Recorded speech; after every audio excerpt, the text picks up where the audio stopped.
لا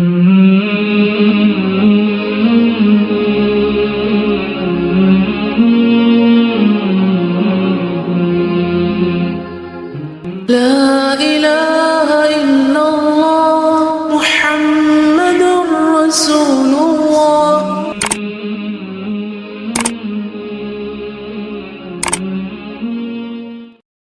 اما بعد فاعوذ باللہ من الشیطان الرجیم. بسم اللہ الرحمن الرحیم.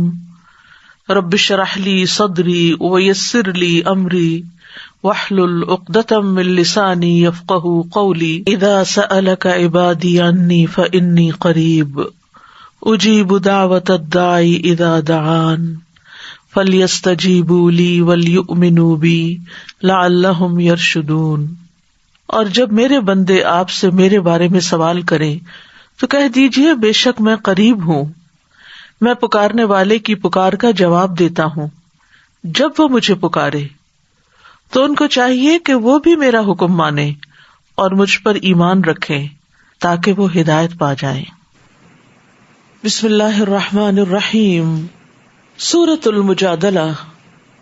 قد سمع اللہ قول التی تجادلک فی زوجها وتشتکی الی اللہ واللہ یسمع تحاورکما ان اللہ سمیع بصیر. اللہ نے یقیناً اس عورت کی بات سن لی ہے جو اپنے خاوند کے بارے میں آپ سے جھگڑ رہی ہے اور اللہ کے حضور شکایت کر رہی ہے، اور اللہ تم دونوں کی گفتگو سن رہا ہے. بلا شبہ اللہ سب کچھ سننے والا دیکھنے والا ہے. یہ آیات کریمہ انصار میں سے ایک شخص کے بارے میں نازل ہوئی جب اس نے اپنی بیوی کو طویل مدت تک ساتھ رکھنے کے بعد صاحب اولاد ہونے کے بعد اپنے اوپر حرام قرار دے دیا تھا. تو اس کی بیوی نے اللہ سبحانہ تعالیٰ کے پاس شکایت کی اور اس کے خلاف مقدمہ لے کر رسول اللہ صلی اللہ علیہ وسلم کی خدمت میں حاضر ہوئی. وہ ایک بوڑھا شخص تھا.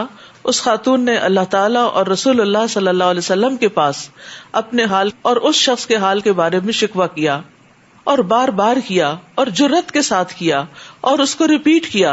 تو اللہ سبحانہ تعالیٰ نے فرمایا قد سمع اللہ قول التی تجادلک فی زوجہا، کہ اے پیغمبر صلی اللہ علیہ وسلم، جو عورت آپ سے اپنے شوہر کے بارے میں بحث اور جدال کر رہی تھی، اللہ تعالیٰ سے شکایت کر رہی تھی، اللہ تعالیٰ نے اس کی التجا سن لی، کیونکہ نبی صلی اللہ علیہ وسلم کے پاس اس کے لیے کوئی حل نہیں تھا. اس وقت جب وہ کہتی تھی کہ کیا میں اپنے شوہر پر حرام ہو چکی ہوں، تو آپ فرماتے تھے کہ میرا خیال ہے کہ تم حرام ہو چکی ہو.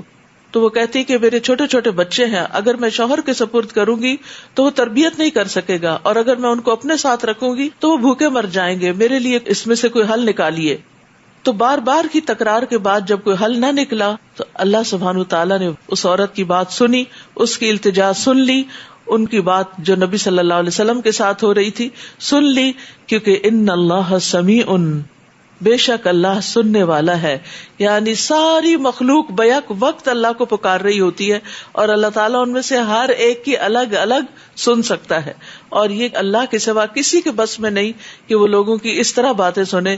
مختلف زبانیں، مختلف آوازیں، مختلف اوقات، مختلف ضروریات، مختلف حاجتیں.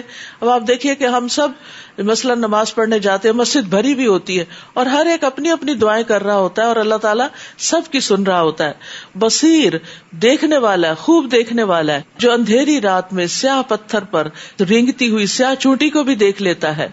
تو یہ اللہ سبحانہ تعالیٰ کے کمال سمع و بصر کی خبر ہے کہ اللہ تعالیٰ چھوٹے بڑے تمام امور کو اپنے سمع و بصر کے ساتھ، یعنی دیکھنے اور سننے کے ساتھ ان کا احاطہ کیے ہوئے ہے. اور اللہ تعالیٰ پھر صرف سنتا نہیں بلکہ مسائل کو حل بھی کرتا ہے. اللہ تعالیٰ نے اس عورت کی مشکل اور مصیبت کو سن لیا اور اس کے ازالے کے لیے حکم بھی نازل کیا. اور اس سننے کے بارے میں آپ دیکھیے کہ حضرت عائشہ کہتی ہیں کہ میں اس خاتون کی بات سن رہی تھی، لیکن مجھے اس میں سے کچھ باتیں سمجھ نہیں آ رہی تھی، اور وہ رسول اللہ صلی اللہ علیہ وسلم سے اپنے شوہر کی کچھ شکایت کر رہی تھی. تو اس سے یہ بھی پتہ چلتا ہے کہ اس عورت کی سمجھداری کتنی تھی کہ جب اپنے شوہر کی شکایت کرنی تھی تو اتنی خاموشی کے ساتھ کی کہ کسی دوسرے کو پتہ نہ چلا، معاملہ وہاں لے کر گئی جہاں سے معاملہ حل ہو سکتا تھا. اور پھر یہ ہے کہ اپنے خاندان اور اپنے گھر کو بچانے کی اس کو فکر تھی، بچوں کی اس کو فکر تھی، اس لیے وہ نہیں چاہتی تھی کہ اس کا شوہر اس کو اپنے سے الگ کر لے. فرمایا تم میں سے جو لوگ اپنی بیویوں سے زہار کرتے ہیں وہ ان کی فی الواقع مائیں نہیں بن جاتی، ان کی مائیں تو وہی ہیں جنہوں نے انہیں جنم دیا تھا، اور جو کچھ وہ کہتے ہیں وہ ایک ناپسندیدہ اور جھوٹی بات ہے، اور اللہ یقیناً معاف کرنے والا بخشنے والا ہے۔ تو اللہ سبحانہ تعالیٰ نے یہاں پر زہار کا قانون بتا دیا کہ جو لوگ اپنی بیویوں سے زہار کرتے ہیں، اور بیوی سے زہار کرنے کا مطلب یہ ہے کہ تم میرے اوپر میری ماں کی پیٹھ کی طرح حرام ہو، یعنی بیوی کو اپنے اوپر حرام کر لیتے ہیں، یعنی تو میرے لیے ایسی ہے جیسی میری ماں کی پیٹھ۔ تو اس قول سے بیوی جو ہے پھر شوہر کے لیے اس کے ساتھ تعلق قائم کرنا حرام ہو جاتا ہے جب تک کہ وہ اس کا کفارہ ادا نہ کرے۔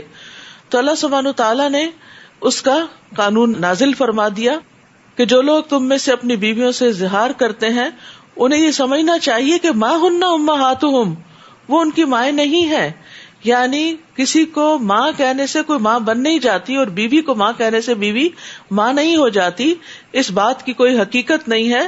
ان امہاتہم الا اللہ ولدنہم، ان کی مائیں تو وہی ہیں جنہوں نے ان کو پیدا کیا ہے، جنم دیا ہے۔ تو اللہ سبحانہ تعالیٰ نے زہار کے معاملے کو بہت بڑا اور نہایت قبیح قرار دیا اور فرمایا وَإِنَّهُمْ لَيَقُولُونَ مُنْكَرًا مِنَ الْقَوْلِ وَزُورًا، کہ وہ نہایت بری اور جھوٹی بات کہہ رہے ہیں، لیکن اس کے ساتھ ساتھ اللہ تعالیٰ غفور الرحیم ہے۔ وَإِنَّ اللَّهَ لَعَفُوٌّ غَفُورٌ، کہ جو بھی ایسی کوئی مخالفت صادر ہوئی ہے، جب انسان توبہ کر لیتا ہے تو پھر اللہ تعالیٰ اس کو بخش دیتا ہے، اس کے گناہوں کو معاف کر دیتا ہے۔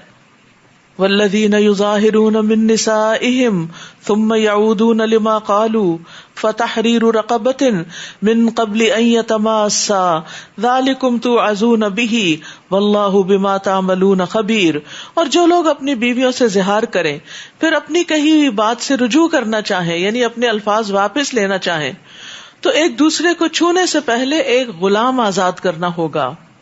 تمہیں اس بات کی نصیحت کی جاتی ہے، اور جو کچھ تم کرتے ہو اللہ اس سے پوری طرح باخبر ہے۔ پھر اگر وہ غلام نہ پائے تو ایک دوسرے کو چھونے سے پہلے 2 ماہ کے مسلسل روزے رکھے، اور جو اس بات کی بھی قدرت نہ رکھتا ہو وہ 60 مسکینوں کو کھانا کھلائے۔ یہ حکم اس لیے کہ تم اللہ اور اس کے رسول پر ایمان لاؤ، یہ اللہ تعالیٰ کے مقرر کردہ ضابطے ہیں، اور انکار کرنے والوں کے لیے دردناک عذاب ہے۔ تو گویا اللہ تعالیٰ کی حدود کو نافذ کرنا، اللہ تعالیٰ کے احکامات کی پیروی کرنا، یہ بھی ایمان کا حصہ ہے۔ تو یہاں پر اس قول سے، وہ اس ایک بات سے، وہ کہنے کو ایک بات ہے، بیوی کو غصے میں کہہ دیا کہ تم میری ماں کی پیٹھ کی طرح ہو، تو یہ کہنے کو صرف ایک جملہ تھا، لیکن اس جملے سے توبہ کا جو طریقہ ہے، یا اس کی مشکل سے جو نکلنے کا طریقہ ہے، یعنی زہار ختم کرنے کا، رجوع کرنے کا، تو اس میں پھر کیا ہوگا؟ ثم یعودون لما قالوا، جو واپس ہونا چاہتے ہیں اپنے قول سے، یعنی رجوع کرنا چاہتے ہیں، تو پھر وہ کیا کریں؟ غلام آزاد کریں۔ دوسری جگہ پتہ چلتا ہے کہ وہ مومن غلام ہو، مرد ہو یا عورت ہو، صرف یہ کہ غلام ہونا چاہیے۔ اس سے پہلے کہ وہ ایک دوسرے کو ہاتھ لگانے سے مراد صرف میاں بیوی کا ایک دوسرے کو ٹچ کرنا نہیں، مراد اس سے ہم بستری کرنا ہے، یعنی شوہر پر لازم ہے جب تک وہ غلام آزاد کر کے کفارہ ادا نہ کرے اپنی بیوی سے وہ جماع نہیں کر سکتا جس سے اس نے زہار کیا تھا۔ فرمایا یہ حکم جو ہے اس کے ذریعے سے تم نصیحت کیے جاتے ہو، اتنا بڑا ایک طرح سے جرمانہ ڈال کے نصیحت کی جا رہی ہے۔ صرف یہ نہیں ہے کہ زبانی کلامی نصیحت، بلکہ اس مشکل سے نکلنے کے لیے اب ایک بہت بڑی رقم خرچ کرنی پڑے گی۔ اگر غلام خود کے پاس نہیں تو خرید کے آزاد کرنا ہوگا۔ تو بہرحال اللہ تعالیٰ بندوں کے عمل سے پوری طرح واقف ہے۔ پھر یہ کہ اس زمانے میں تو پھر بھی غلام موجود تھے، لیکن اس کے بعد ہر دور میں تو غلامی نہیں، اور اسلام نے اس کو آہستہ آہستہ ختم بھی کیا۔ تو جو آزاد کرنے کے لیے غلام نہ پائے، اور یا اس کے پاس غلام آزاد کرنے کی قیمت ہی نہیں ہے، تو پھر وہ 2 مہینے کے مسلسل روزے رکھے، 2 مہینے کے۔ اور متتابعین سے یہ پتا چلتا ہے کہ اگر بیچ میں ایک روزہ بھی چھوڑا تو پھر نئے سرے سے 2 مہینے کے رکھنے ہوں گے، اور پھر اگر یہ نہ ہو تو پھر 60 مسکینوں کو کھانا کھلانا ہوگا۔ یہ حکم جو اللہ تعالیٰ نے بیان کیا یا واضح کیا، یہ اس لیے کہ اللہ اور اس کے رسول پر ایمان لے آؤ، یہ ایمان کا تقاضا ہے، اور یہ اللہ کی حدود ہیں، اور جو اللہ کی حدود کو پار کرتا ہے تو پھر ایسے لوگوں کے لیے سزا بھی ہے۔ ان الذین یحادون اللہ ورسولہ کبتوا کما کبت الذین من قبلہم، بلا شبہ جو لوگ اللہ اور اس کے رسول کی مخالفت کرتے ہیں وہ اسی طرح ذلیل کیے جائیں گے جس طرح ان سے پہلے کے لوگ ذلیل کیے جا چکے ہیں۔ اللہ اور اس کے رسول صلی اللہ علیہ وسلم پر ایمان لانا، ان کا ادب اور احترام کرنا، ان کی اطاعت کرنا، ان کے اقوال کے آگے سر تسلیم خم کر دینا، یہ ایمان کا تقاضا ہے. لیکن اگر کوئی ایسا نہیں کرتا اور انہیں اللہ یا اللہ کے رسول صلی اللہ علیہ وسلم کی باتوں پر کوئی آبجیکشن ہے یا ان کے فیصلوں پر کوئی ناراضگی ہے، تو پھر ایسی صورت میں وہ تیار ہو جائیں کہ اللہ تعالیٰ ان کو ذلت سے دوچار کرے گا. اور ہم نے واضح احکام نازل کر دیے ہیں اور انکار کرنے والوں کے لیے رسوا کن عذاب ہے. یاد رکھیے دنیا میں تو ذلت کی بات کی گئی، لیکن آخرت میں جنت سے محرومی کی بات بھی آتی ہے. ایک حدیث میں رسول اللہ صلی اللہ علیہ وسلم نے فرمایا، میری ساری امت جنت میں جائے گی سوائے اس کے جس نے انکار کیا. صحابہ نے عرض کیا، یا رسول اللہ انکار کون کرتا ہے؟ آپ نے فرمایا، جو میری اطاعت کرے گا وہ جنت میں داخل ہوگا. یعنی صرف اللہ تعالیٰ کی اطاعت کافی نہیں، اللہ تعالیٰ کے ساتھ ساتھ رسول اللہ صلی اللہ علیہ وسلم کی اطاعت بھی ضروری ہے. اور جو میری نافرمانی کرے گا یقیناً اس نے انکار کیا. اسی طرح اللہ اور اس کے رسول کی مخالفت سے انسان فتنے میں پڑ جاتا ہے. تو سلف صالحین جو تھے وہ نبی صلی اللہ علیہ وسلم کی بات کے آگے کسی اور کی بات کو قبول نہیں کرتے تھے. قتادہ بیان کرتے ہیں کہ ابن سیرین نے ایک شخص کے سامنے نبی صلی اللہ علیہ وسلم کی کوئی حدیث بیان کی تو وہ شخص بولا کہ فلاں شخص نے تو یہ اور بات کہی ہے. تو ابن سیرین نے کہا، میں تمہیں نبی صلی اللہ علیہ وسلم کی حدیث سنا رہا ہوں اور تم کہہ رہے ہو کہ فلاں نے تو یہ کہا ہے، آئندہ مجھ سے کوئی بات نہ کرنا. یعنی اس پر سخت ناراض ہوئے. یوم یبعثہم اللہ جمیعا فینبئہم بما عملوا احصاہ اللہ ونسوہ واللہ علی کل شیء شہید. جس دن اللہ ان سب کو زندہ کر کے اٹھائے گا تو انہیں بتا دے گا کہ وہ کیا کچھ کر کے آئے ہیں. اللہ نے ان چیزوں کا پورا شمار کر رکھا ہے جبکہ وہ خود اسے بھول گئے ہیں، اور اللہ ہر چیز پر گواہ ہے. حقیقت یہ ہے کہ ہم اپنے ہی کہی ہوئی باتوں کو، اپنے ہی سوچی ہوئی چیزوں کو، اپنے ہی خیالات کے بارے میں خود بھول جاتے ہیں. اگر آپ مجھ سے اس وقت کہیں کہ آپ نے آج پہلا جملہ کیا بولا تھا تو شاید میں نہ بتا سکوں. انسان چند لمحوں کے اندر اپنی ہی کہی ہوئی بات کو بھول جاتا ہے. اور اسی طرح اعمال اور جو ماضی میں کیے ہوئے عمل ہیں، ہمارے گناہ یا ہماری نیکیاں، ہمیں تو کچھ یاد ہی نہیں ہوتا کیونکہ ہم اپنا نامہ اعمال خود تو ریکارڈ نہیں کر رہے ہوتے. تو اسی طرح قیامت کے دن انسان کے سامنے وہ آئے گا کہ جس سے اس کے ہوش اڑ جائیں گے، یہ بھی میں نے کیا تھا. اور پھر وہ انکار کرنا چاہے گا تو انکار نہ کر سکے گا کیونکہ اللہ تعالیٰ نے ہر چیز کو شمار کر رکھا ہے. احصاہ اللہ ونسوہ، اللہ نے سب کچھ گن گن کے رکھا ہوا ہے وہاں پر. اب بھی آپ دیکھیں کہ کبھی آپ اپنی ماضی کی کوئی تحریر نکال کے پڑھیں یا کوئی آپ کی ریکارڈ شدہ بات ہو تو اس کو سنیں تو آپ پریشان ہو جاتے ہیں کہ یہ میرے منہ سے بات نکلی تھی، یہ کبھی میں نے لکھا تھا، یہ میں ہوں. تو انسان دنیا میں ہی اپنے اعمال کو یاد نہیں رکھ سکتا تو ساری زندگی کا نامہ اعمال کہاں سے اس کو یاد ہوگا. تو اس لیے انسان کو ڈرتے ہوئے اور فکر کرتے ہوئے زندگی بسر کرنی چاہیے کہ اللہ جو بھی خطائیں ہوئی ہیں، جو بھول چک ہوئی، جو منہ سے ایسی بات نکلی ہے جو تجھے ناپسند ہے تو ہمیں معاف کر دے. مقصد کیا ہے کہ انسان ڈرتے ہوئے زندگی بسر کرے کیونکہ ہر چھوٹی بڑی چیز لکھی ہوئی ہے. ما لہذا الکتاب لا یغادر صغیرۃ، صغیرۃ یعنی ایک ڈاٹ بھی اس کے اندر موجود ہوگا جو ہم کسی جگہ پر ڈالتے ہیں، ولا کبیرۃ اور نہ کوئی بڑی چیز، الا احصاها مگر یہ کہ اس نے اس کو شمار کیا، گنا گیا. یعنی صرف لکھ نہیں دیا گیا بلکہ لکھنے کے بعد ان کو گن بھی دیا گیا ہے. اور اسی طرح انسان سے قیامت کے دن مخلوق کے بارے میں بھی سوال کیا جائے گا کہ انسان نے ان کے ساتھ کیا معاملہ کیا. یوم یبعثہم اللہ جمیعا، جس دن اللہ سب کو اٹھائے گا، فینبئہم بما عملوا. کتنی ڈرنے والی بات ہے. اٹھائے گا کیوں؟ اٹھائے جانے کا مقصد کیا ہے؟ فینبئہم بما عملوا، ان کے اعمال ان کو بتانا کہ یہ تم کر کے آئے ہو، اور جو نہیں کیا وہ بھی ان کو بتایا جائے گا. ایک حدیث میں آتا ہے رسول اللہ صلی اللہ علیہ وسلم فرماتے ہیں کہ اللہ تعالیٰ فرمائے گا، اے ابن آدم میں بیمار ہوا تو نے میری عیادت نہیں کی. اے ابن آدم میں نے تجھ سے کھانا مانگا تو نے مجھے کھانا نہیں کھلایا. اے ابن آدم میں نے تجھ سے پانی مانگا تو نے مجھے پلایا نہیں. تو بندہ کہے گا، اے میرے رب میں تیری عیادت کیسے کرتا، تجھے کھانا کیسے کھلاتا، تجھے پانی کیسے پلاتا جبکہ تو رب العالمین ہے. تو اللہ تعالیٰ فرمائے گا، کیا تو نہیں جانتا تھا کہ میرا فلاں بندہ بیمار تھا، تو نے اس کی عیادت نہیں کی؟ اگر تو اس کی عیادت کرتا تو مجھے اس کے پاس پاتا. اسی طرح کھانے کے بارے میں اور پینے کے بارے میں بھی. تو اس سے یہ پتہ چلتا ہے کہ ہمارے یہ جو اعمال جو کچھ ہم دن بھر کرتے رہتے ہیں نا، یہ ایسے نہیں ہے کہ بس ہوا میں اڑ گئے، بلکہ یہ جمع ہو رہے ہیں. فَيُنَبِّئُهُم بِمَا عَمِلُوا. انسان دوسروں کے سامنے مکر جاتا ہے، انکار کر دیتا، نہیں میں نے نہیں کہا، میں نے نہیں کیا، یہ کسی اور نے کیا ہوگا. لیکن اللہ اس چیز کو نہیں بلاتا اور وہ سامنے آئے گا، الا یہ کہ انسان سچی توبہ کے ذریعے اپنے برے اعمال کو مٹا دے. کیا آپ دیکھتے نہیں کہ جو کچھ بھی آسمانوں اور زمین میں موجود ہے اللہ اسے خوب جانتا ہے. ایسا کبھی نہیں ہوتا کہ 3 آدمیوں میں سرگوشی ہو تو چوتھا وہ اللہ نہ ہو، یا 5 آدمیوں میں سرگوشی ہو تو ان کا چھٹا وہ نہ ہو. سرگوشی کرنے والے اس سے کم ہو یا زیادہ ہو، اللہ یقیناً ان کے ساتھ ہوتا ہے، خواہ وہ کہیں بھی ہو، یعنی اپنے علم کے ساتھ. اللہ کو سب معلوم ہوتا ہے. پھر وہ قیامت کے دن انہیں بتا بھی دے گا جو کچھ وہ کرتے رہے. دوبارہ وہی بات، ثم ينبئهم بما عملوا، یہ ہے ڈرنے کی بات. ثم ينبئهم بما عملوا، بلا شبہ اللہ ہر چیز کو خوب جاننے والا ہے. اور ہم اسی بات کو بھول جاتے ہیں کہ یہ ہمیں دوبارہ سامنے دکھایا جائے گا، ہمیں بتایا جائے گا. یہاں سرگوشی سے متعلق کچھ بات کی گئی ہے. ہمارے دین میں بنیادی طور پر کانا پوسی کرنا، کانوں میں باتیں کرنا، اور خصوصاً کسی مجلس میں بیٹھ کے 2 لوگوں کا آپس میں وسپر کر کے اسمائل کرنا، یہ ایک ناپسندیدہ حرکت ہے. ہاں الا یہ کہ کوئی شدید ضرورت ہو، کوئی نیکی کا کام ہو جو سب کے سامنے نمایاں نہ کرنا چاہتا ہو انسان، تو اس کی رخصت بھی ہے. لیکن یہ ہے کہ عمومی طور پر اس چیز سے منع کیا گیا ہے. خاص طور پر اگر مجلس میں 3 لوگ ہوں تو 2 آپس میں باتیں کرے اور تیسرے کو اکیلا چھوڑ دیں، کیونکہ یہ چیز اس کو غمگین کرتی ہے. اور جہاں سرگوشی کرنے کے لیے اجازت ہے تو وہاں انسان کو یہ یاد رکھنا چاہیے کہ لوگوں سے چھپا کے جو بات کر رہا ہے اللہ تعالیٰ دیکھ رہا ہے اور وہ سن رہا ہے. تو اس لیے انسان یہ نہ سمجھے کہ کسی کے کان میں اگر بات کر دی گئی تو وہ شاید فرشتے کو پتہ نہیں چلے گی اور بک آف ڈیڈز میں آئے گی نہیں.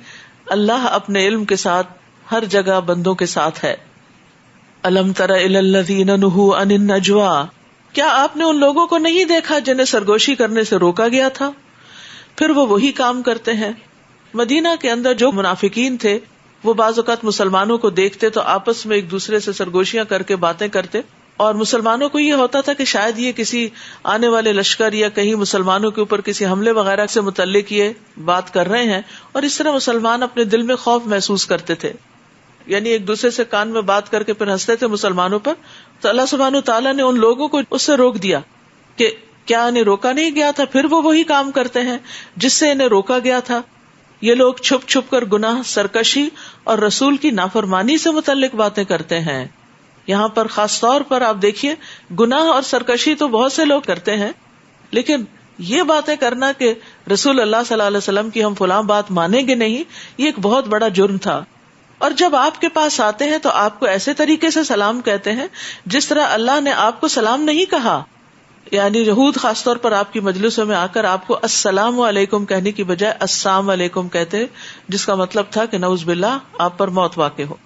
اور اپنے دلوں میں کہتے ہیں کہ جو کچھ ہم کہتے ہیں اس پر اللہ ہمیں سزا کیوں نہیں دیتا. یعنی ہم پیغمبر کے ساتھ اتنی بڑی بری حرکت کر لیتے ہیں تو ہمارا کچھ نہیں جاتا، تو اس پر اور دلیر بھی ہو جاتے تھے. ایسے لوگوں کو جہنم کافی ہے جس میں یہ داخل ہوں گے، سو ان کا انجام کیسا برا ہے. سلام جو ہے یہ اسلام کی نمایاں خصوصیت ہے. سلام اللہ کا نام بھی ہے، مسلمان کا مسلمان پر حق بھی ہے. مسلمان کی گفتگو کا آغاز سلام ہی سے ہونا چاہیے. سلام میں پہل کرنے والا افضل ہوتا ہے. آپ جس کو نہ جانتے ہو اس کو بھی سلام کریں، اور سلام کے ذریعے انسان خوب نیکیاں بھی کما سکتا ہے. یعنی آپ سلام کرتے ہیں 10 نیکیاں مل جاتی ہیں. اور اسی طرح یہ ہے کہ اگر السلام علیکم ورحمۃ اللہ کہتے ہیں تو 20، اور برکاتہ کا اضافہ کرتے ہیں تو 30. دعا بھی ہو جاتی ہے اور نیکیوں میں بھی اضافہ ہوتا ہے. اور سلام میں بخل کرنے والا یعنی دوسروں کو سلام نہ کرنے والا سب سے بڑا بخیل ہے. اور بخیلی جو ہے یہ ایک بدترین عادت ہے. یا ایھا الذین آمنوا اذا تناجیتم فلا تتناجوا بالاثم والعدوان ومعصیۃ الرسول وتناجوا بالبر والتقوى واتقوا اللہ الذی الیہ تحشرون. اے ایمان والو، جب تم سرگوشی کرو تو گناہ، سرکشی اور رسول کی نافرمانی سے متعلق سرگوشی نہ کیا کرو. یعنی آپس میں ان باتوں پر ایک دوسرے کے کانوں میں باتیں مت کرو اور سازشیں مت کرو، بلکہ سرگوشی کرو تو نیکی اور تقوی کے متعلق کیا کرو، اور اللہ سے ڈرتے رہو جس کے ہاں تم اکٹھے کیے جاؤ گے. بلا شبہ سرگوشی کرنا شیطان کا کام ہے تاکہ ان لوگوں کو غمزدہ کر دے جو ایمان لائے ہیں، حالانکہ اللہ کے اذن کے بغیر وہ کچھ نہیں بگاڑ سکتے، اور ایمان والوں کو تو اللہ ہی پر بھروسہ کرنا چاہیے۔ پھر فرمایا یا ایھا الذین آمنوا اذا قیل لکم تفسحوا فی المجالس فافسحوا یفسح اللہ لکم واذا قیل انشزوا فانشزوا یرفع اللہ الذین آمنوا منکم والذین اوتوا العلم درجات واللہ بما تعملون خبیر۔ اے ایمان والو، جب تمہیں کہا جائے کہ مجلسوں میں کھل کے بیٹھو تو کھل کے بیٹھو، یعنی دوسروں کے لیے جگہ بناؤ تو جگہ بنا دیا کرو، اللہ تمہارے لیے کشادگی پیدا کرے گا۔ اور اس موقع سے فائدہ اٹھاتے ہوئے میں درخواست کروں گی کہ پیچھے اینڈ تک جگہ پر ہو چکی ہے، تھوڑا تھوڑا آگے کو کھسک جائے، سارے تھوڑی سی جگہ بنا دے، تفسحوا۔ اور اس کا فائدہ کیا ہوگا؟ یفسح اللہ لکم، اللہ تمہارے لیے کشادگی پیدا کرے گا، دنیا اور آخرت میں فراخی پیدا کرے گا، رزق میں، مال میں، اولاد میں، قبر میں، جہاں جہاں انسان چاہتا ہے کہ اس کے لیے کوئی جگہ بنا دے اس کو جگہ مل جائے، کیونکہ ہر وقت ہم ہی جگہ دینے والے نہیں ہوتے، بلکہ بہت دفعہ دوسروں کے پاس چانس ہوتا ہے اور انہیں ہمیں جگہ دینی ہوتی ہے۔ تو اس لیے اللہ تعالیٰ کے اس حکم پر عمل کرتے ہوئے، اللہ کے وعدے کا یقین رکھتے ہوئے اس نعمت کو حاصل کرو اور اس خوشخبری کو پالو۔ اور کبھی ایسا بھی ہوتا ہے کہ کوئی انسان غلط جگہ بیٹھ جاتا ہے اور وہ وہاں سے لوگوں کا راستہ بلاک کر دیتا ہے، تو ایسے میں جب کہا جائے کہ اٹھ جاؤ، یعنی یہ راستہ ہے یہاں نہیں بیٹھو، تو ناراض نہیں ہو، برا نہیں منائے، یا کسی اور کے لیے جگہ ریزروڈ ہے تو اس جگہ پر اسی کو بیٹھنے دیں، کسی اور کی جگہ پر نہ بیٹھے۔ تو ایسی باتوں میں انسان کو دل بڑا کرنا چاہیے، اور فرمایا کہ انسان کی ان باتوں سے عزت میں کمی نہیں ہوتی کہ کسی کو آگے کر دیا یا پیچھے کر دیا یا کھڑا کر دیا یا بٹھا دیا یا اس کی جگہ تبدیل کر دی مجلس کی ضرورت کے تحت۔ اصل بات یہ ہے کہ تم میں سے جو لوگ ایمان لائے ہیں اور جنہیں علم دیا گیا ہے، اللہ تعالیٰ ان کے درجے بلند کرے گا، یعنی جس کا جتنا ایمان کا درجہ بڑا ہوگا اللہ کی نگاہ میں اس کا اتنا ہی درجہ بلند ہوگا، اور جس کا جتنا زیادہ علم میں درجہ بڑا ہوگا اللہ کے ہاں اس کا اتنا ہی درجہ بلند ہوگا۔ یعنی کسی خاص جگہ پر بیٹھنے سے درجہ بلند نہیں ہوتا، درجوں کی بلندی کے لیے ایمان اور علم شرط ہے، اور جو کچھ تم کرتے ہو اللہ اس سے پوری طرح باخبر ہے۔ یعنی ہمیں اچھی طرح یاد رکھنا چاہیے کہ ہم تھوڑے سی بھی دل میں تنگی محسوس کرتے ہیں یا تھوڑے سی بھی دوسرے کے لیے جگہ بنا دیتے، کسی کو نہیں پتا چلتا، حتیٰ کہ جس کے لیے ہم کر رہے ہیں اس کو بھی نہیں پتا چلا، لیکن اللہ سبحانہ تعالیٰ کو پتا چل جاتا ہے اور وہ تمہیں اس کی جزا دے گا۔ اسی طرح یہ بھی ہے کہ مجلس میں بہت لیٹ نہیں آنا چاہیے، اور پھر لیٹ آ کر لوگوں کی گردنیں نہیں پھلانگنی چاہیے تاکہ دوسروں کو تکلیف نہ ہو۔ یا ایھا الذین آمنوا اذا ناجیتم الرسول فقدموا بین یدی نجواکم صدقہ، اے ایمان والو جب تم رسول سے سرگوشی کرنا چاہو تو اپنی سرگوشی سے پہلے صدقہ کیا کرو، یہ تمہارے لیے بہتر اور پاکیزہ تر بات ہے۔ ہاں اگر تم صدقہ دینے کے لیے کچھ نہ پاؤ تو بلا شبہ اللہ بخشنے والا رحم کرنے والا ہے، یعنی ہمارے دین میں بڑی وسعت ہے، یعنی اللہ سبحانہ تعالیٰ ایک حکم بھی دیتا ہے لیکن اس کے ساتھ ساتھ جو شخص معذور ہو یا جس کا ایک جینوئن ریزن ہو اس کو ایگزمپٹ بھی کر دیتا ہے۔ یہ آیت جو ہے یہ منسوخ ہو چکی ہے۔ کیا تم اس بات سے ڈر گئے کہ اپنی سرگوشی سے پہلے صدقے ادا کرو؟ پھر جب تم نے ایسا نہیں کیا اور اللہ نے بھی تمہیں اس سے معاف کر دیا تو اب نماز قائم کرو اور زکوٰۃ دو اور اللہ اور اس کے رسول کی اطاعت کرو، اور جو کچھ تم کرتے ہو اللہ اس سے پوری طرح باخبر ہے۔ کیا آپ نے ان لوگوں کو نہیں دیکھا جنہوں نے ایسے لوگوں کو دوست بنایا جن پر اللہ کا غضب ہوا؟ نہ تو وہ تم میں سے ہیں، اشارہ ہے منافقین کی طرف، نہ ہی ان میں سے، یعنی نہ تمہارے مخلص ہیں، نہ تمہارے دوست ہیں، نہ ان کے دوست ہیں، اور وہ جانتے بوجھتے جھوٹی باتوں پر قسمیں کھاتے ہیں۔ اللہ نے ان کے لیے سخت عذاب تیار کر رکھا ہے، بلا شبہ جو کچھ یہ کر رہے ہیں بہت برا ہے۔ انہوں نے اپنی قسموں کو ڈھال بنا رکھا ہے جس کی آڑ میں وہ لوگوں کو اللہ کی راہ سے روکتے ہیں، لہذا ان کے لیے رسوا کن عذاب ہوگا۔ اللہ کے سامنے نہ ان کے مال کچھ کام آئیں گے اور نہ اولاد، یہی لوگ اہل دوزخ ہیں جس میں وہ ہمیشہ رہیں گے۔ جس دن اللہ ان سب کو اٹھائے گا تو اس کے سامنے بھی ایسے ہی قسمیں کھائیں گے جیسے تمہارے سامنے کھاتے ہیں، اور یہ سمجھیں گے کہ اس طرح ان کا کچھ کام بن جائے گا. سن لو یہی جھوٹے لوگ ہیں. شیطان ان پر مسلط ہو گیا ہے جس نے انہیں اللہ کا ذکر بھلا دیا ہے. یاد رکھیے غفلت جو ہے یہ شیطان کی طرف سے ہوتی ہے. انسان کا اپنا قصور بھی ہوتا ہے, یعنی نسیان جو ہوتا ہے وہ تو قدرتی سی بات ہے, لیکن غفلت میں انسان کا اپنا قصور بھی ہوتا ہے. تو یہاں پر غفلت کی وجہ سے شیطان مسلط ہوتا ہے, اور جب شیطان مسلط ہو جاتا ہے تو پھر وہ اللہ کا ذکر بھلواتا ہے. تو اس لیے ہمیں کانشیس رہنا چاہیے, چوکنا رہنا چاہیے. یہی لوگ شیطان کی پارٹی ہے. سن لو شیطان کی پارٹی کے لوگ ہی خسارہ اٹھانے والے ہیں, جو لوگ اللہ اور اس کے رسول کی مخالفت کرتے ہیں.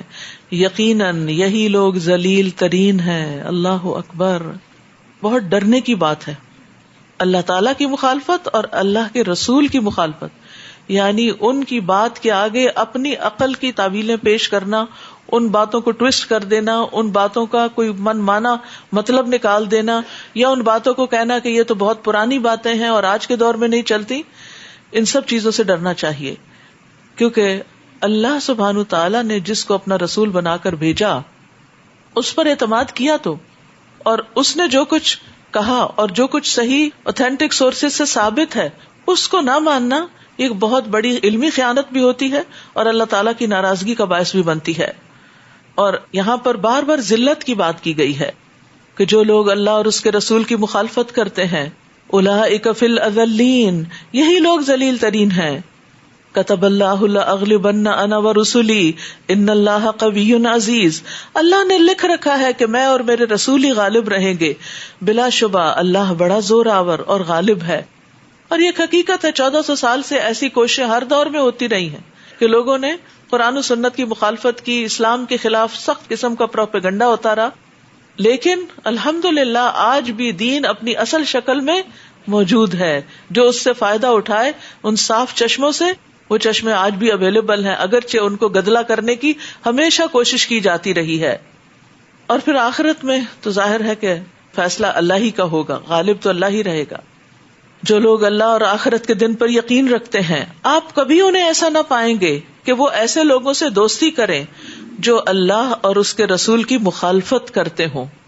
یعنی ایسے لوگ دوستی کے قابل بھی نہیں, ان کی صحبت اختیار نہیں کرنی چاہیے, کیونکہ اس سے انسان کے اندر بگاڑ آنے کا اندیشہ ہے. خواہ وہ ان کے باپ ہوں, قریبی خونی رشتہ داری کیوں نہ ہو, یا بیٹے ہوں, یا بھائی ہوں, یا کنبے والے ہوں, اپنی فیملی اور رشتہ دار جو ہیں جب وہ ملے, خاندانی کی کوئی پارٹی دعوت ہو اور وہاں اس طرح کوئی دین کا مذاق اڑانے لگے تو وہاں سے ہٹ جائیں, اپنی ناراضگی کا اظہار کریں. یہ نہیں کہ بدتمیزی شروع کر دیں, بد اخلاقی کا مظاہرہ کریں, لیکن یہ ضرور بتا دیں کہ چاہے آپ بھائی ہیں یا باپ ہیں یا کوئی بھی, لیکن اللہ کے رسول اس سے آگے ہیں, اللہ کا دین اس سے اوپر ہے, اس معاملے میں کوئی کمپرومائز نہیں ہوگا. یہی لوگ ہیں یعنی جو ایسے موقع پر اپنی ریزسٹنس دکھائیں اور ناراضگی کا اظہار کریں, تو یہی لوگ ہیں جن کے دلوں میں اللہ نے ایمان ثبت کر دیا. یہ ایمان کی علامت ہے, اور اپنی طرف سے ایک روح کے ذریعے انہیں قوت بخشی ہے. یعنی اس وقت انسان گھبرا رہا ہوتا ہے, یہ تو بڑے ہیں, یہ بزرگ ہیں, یہ انکل ہیں, یہ فلاں ہیں, یہ بڑے پڑھے لکھے ہیں, یہ تو بڑے قابل ہیں, یہ بڑے ذہین ہیں. بعض اوقات ذہین لوگوں سے ہی ایسی چیزیں بڑی ہوتی ہیں کیونکہ وہ اوور کانفیڈنٹ ہو جاتے ہیں اور وہ نعوذ باللہ اللہ اور اس کے رسول کو بھی چیلنج کر دیتے ہیں, قرآن کی آیتوں کو چیلنج کر رہے ہوتے ہیں, مذاق اڑا رہے ہوتے ہیں, یا پھر حدیثوں کا مذاق اڑا رہے ہوتے ہیں. تو ایسے موقع پر انسان کو ڈرنا نہیں چاہیے, کیونکہ اللہ سبحانہ تعالیٰ کی حفاظت ان کے ساتھ ہوتی ہے, اور اللہ تعالیٰ نے اپنی طرف سے ایک روح کے ذریعے انہیں قوت بخشی ہے. اللہ انہیں ایسے باغوں میں داخل کرے گا جن کے نیچے نہریں بہ رہی ہوں گی, وہ ان میں ہمیشہ رہیں گے. اللہ ان سے راضی ہو گیا اور وہ اس سے راضی ہوئے.